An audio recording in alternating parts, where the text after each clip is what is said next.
Chilli egg বানানোর জন্য প্রথমে একটা বোলের মধ্যে আমি 3 থেকে 4 চামচ ময়দা আর 2 থেকে 3 চামচ কর্নফ্লাওয়ার, পরিমাণ মতো নুন, গোলমরিচের গুঁড়ো, একটু লাল লঙ্কার গুঁড়ো আর একটা ডিম ফেটিয়ে সামান্য একটু জল দিয়ে ভালো করে স্মুথভাবে একটা ব্যাটার বানিয়ে রেখে দেব।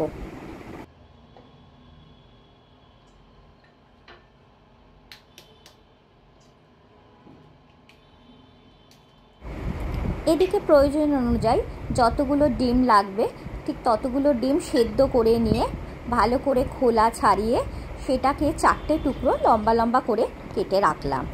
এবার ফ্রাইং প্যানের মধ্যে সাদা তেল গরম করে নিয়ে ওই সেদ্ধ ডিমগুলোকে ব্যাটারের মধ্যে ভালো করে চুবিয়ে এপিট ওপিট করে লাল লাল করে ভেজে পকোড়ার মতো তুলে রাখবো একটা পাত্রের মধ্যে।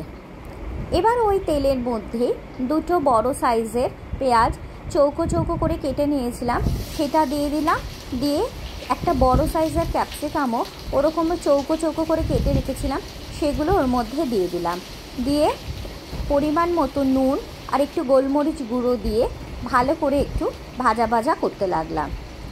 ভালো করে একটু ভাজা ভাজা হয়ে গেলে 1 চা চামচ আদার পেস্ট আর 1 চা চামচ রসুনের পেস্ট আর 5 থেকে 6টা চেরা কাঁচা লঙ্কা দিয়ে ভালো করে আবার নাড়াচাড়া করতে লাগলাম।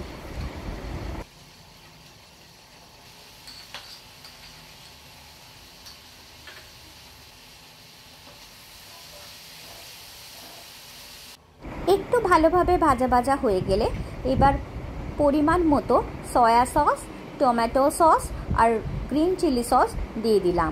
দিয়ে একটু নাড়াচাড়া করে ওই সসের বাটি ধোয়া জলগুলো ওর মধ্যে দিয়ে দিলাম। দিয়ে আবারও সব কিছু ভালো করে নাড়াচাড়া করতে লাগলাম। ভালো করে সব কিছু মেশানো হয়ে গেলে এবার পরিমাণ মতো গ্রেভির জন্য একটু জল দিলাম। দিয়ে নাড়াচাড়া করে গ্রেভিটা যখন ফুটে উঠবে তখন ওই এগ পকোড়াগুলো ওর মধ্যে দিয়ে দিতে হবে। দিয়ে একটু ভালোভাবে নাড়াচাড়া করে দিতে হবে।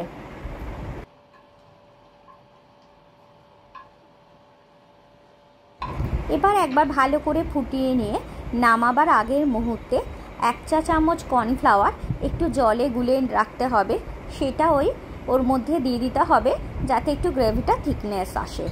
এরকমভাবে একবার বানিয়ে দেখো, চিলি এগ খেতে খুব ভালোই লাগে। রেসিপিটা ভালো লাগলে একটা লাইক, কমেন্ট, শেয়ার আর সাবস্ক্রাইব করে দিও। আর একবার কিন্তু রেসিপিটা ট্রাই করে দেখতে ভুলো না।